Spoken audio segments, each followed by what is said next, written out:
question is asked by two ladies. Hmm. They are saying that nowadays we are seeing gray hair in younger children.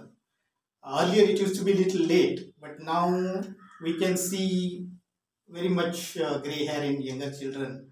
So they are asking what should a pregnant woman should do, or what they can do to avoid it or postpone it. Any Okay. suggestions, doctor? Fine. So, what is being talked about is something known as premature canities or premature graying of hair. So, the definition of premature graying of hair is the appearance of gray hair before the age of 20. The understanding of what actually causes graying of hair is not very clear.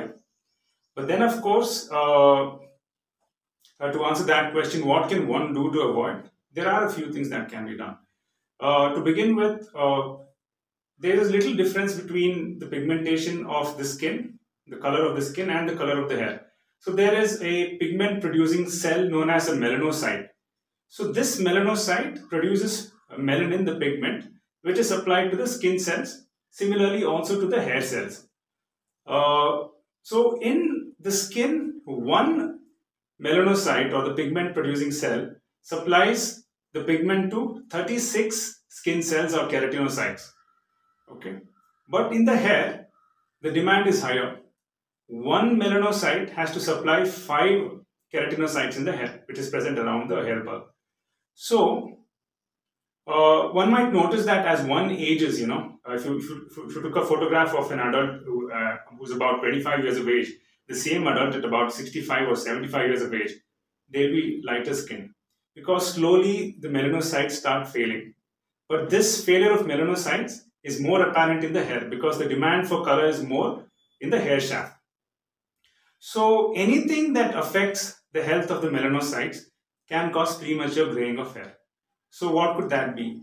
Copper deficiency, one of the most common causes of this would be copper deficiency. So copper-rich food would be nuts.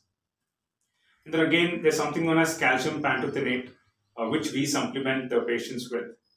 And then again, the hormone melatonin helps in keeping the melanocytes stimulated and active. So melatonin is produced when we sleep. And in the current day scenario, it's a good thing. We have evolved as a species to be, up 24/7.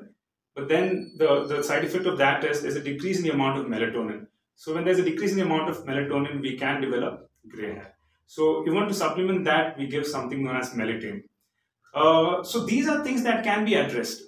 Okay, proper sleep, good nutrition. But then there are a lot of times then, when these are not the causes.